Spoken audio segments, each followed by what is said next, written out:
Statistics presented in court showed that between 2004 and 2012, there were 4.43 million stops. 52% were black suspects, 31% were Hispanic.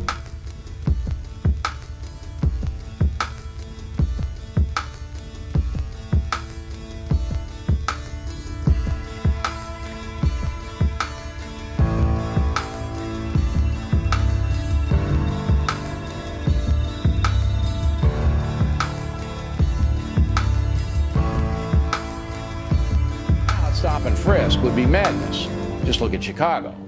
The violence there could be stopped by flooding the zone with police on literally every corner of dangerous neighborhoods. I mean, if this was happening in predominantly white neighborhoods, wealthy neighborhoods, do you think people would stand for it? Well, you show me a wealthy white neighborhood where you have the level of crime. Show me, and then I think we should go there. What kind of crime are you talking about? I can show you a lot of muggings, murders. Believe me, I grew up in a very wealthy white neighborhood, and I can tell you the number of parents who were popping pills and doing all sorts of illegal stuff, but it wasn't, you know, it wasn't the stuff that was being prosecuted. Right. And the reality is, when you go to the ghettos and the public housing and cities and urban environments like Washington, you go to predominantly black neighborhoods, that is where the violence is occurring. And it's occurring, so black lives and Hispanic lives are being saved by stop and frisk. When you're walking the block with your hood up and you keep looking back at us like that, bro, you think you're gonna have something. It is one of the few known recordings of something that happens nearly 2,000 times a day in New York, but whether this unconstitutional, unreasonable search and seizure, just on the face, it's not really a search, it's a quick pat down. It's not a seizure, you're not really seizing the person, it's just a very momentary stop. They say the NYPD stops and frisks way too many innocent men of color for no good reason. He was holding me, he was going through your pockets, going up, down. You want to go to jail? For what? Shut your mouth, kid. What am I getting arrested for? Shut your mouth. What am I getting arrested for? For being a mutt, you know what? That's a law, being a mutt? In that case, incidentally, I think we disproportionately stop whites too much and minorities too little. The mayor's comments infuriated many. They couldn't believe what he said. I found Mayor Bloomberg's comments today on his radio show to be outrageous and insulting.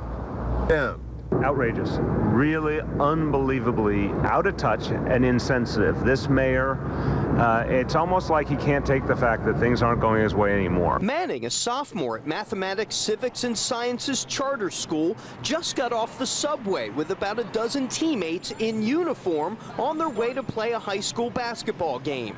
Exactly why the students were stopped and questioned remains unclear, but Manning says he was put in handcuffs, then says during a pat-down, a female police officer squeezed his genitals so hard it ruptured his testicle. She patted me down again, and then I felt her reach, and she grabbed my butt. And then she grabbed and squeezed again and pulled down. And that's when I heard something pop. The school says she was with Manning 10 minutes before the incident. She says this straight-A model student hasn't had a single discipline problem in his 3-year history at the school.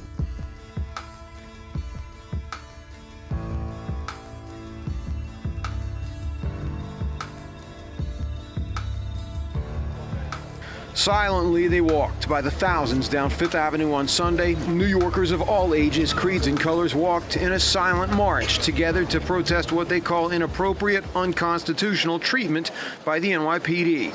We've always had racial profiling here in New York City, but now it's come to such a degree that people are really waking up and understanding that it's happening in inordinate numbers. When you have nearly 750,000 people stopped, and 88% of those people stopped are innocent, then what's going on here?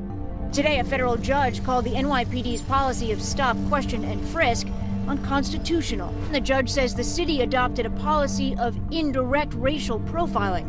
Those who are routinely subjected to stops are overwhelmingly people of color. view of the world, her own utopian view of how the world should be for the way the real life is for the people who are trying to get by, not get killed, not get robbed, not get raped on the streets of New York. This progress out of political correctness, because that's what it's about. It's about, again, political correctness infecting areas of our culture that make it less safe. If they suspect someone is up to criminal activity and is armed and dangerous, you bet I want them to go ahead and pat it down. It's not that intrusive. You know, I had a friend that was leaving the supermarket and he got stopped and frisked. I know friends that giving high fives to each other at bus stops, and the cops stopped them thinking that they exchanged drugs. I mean, I had a friend coming home from football practice and he had his cleats on and stuff like that, and he was walking with a limp. So I guess because he was walking with a limp and he's a big guy, they assumed he got into some type of altercation and they stopped him.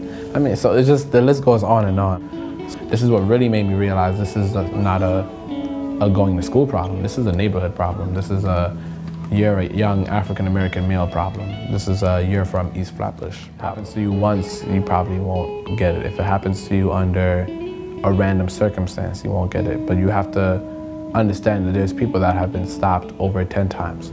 There are people that have been stopped over 20 times. And it's just something that it's dehumanizing. No one has to ever want to go through that. The consequence of a slowdown and stop and frisk could be death.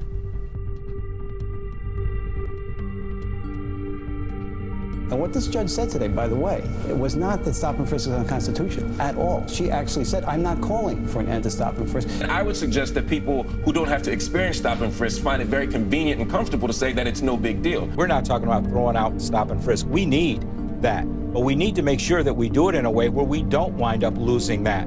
Because if we don't straighten up our act as police, we're going to lose it. And then we're going to really have a problem. We had a presumption that the New York City Police Department is going out every morning and targeting young black males, all right? They want to roust young black males. And they're looking, and they know who the wise guys are. They know where the drug dens are. They know where, they're not just walking around going, hey, you, come over here, all right? They're trying to suppress violent crime, and they're succeeding. Yet Scheinlin and the left doesn't like it because black males are involved. That's why they don't like it. I think the police's job is to get to know us, to make us feel like we can go to them, to make us feel like when we see them, we don't have to walk across the street. When we see them, we can say, what's up, without them thinking we mean it sarcastically. When you look around, you should feel safer when you see a cop. You shouldn't feel like you're a target. And I think that's the main goal, is that we should feel like citizens of New York and not criminals.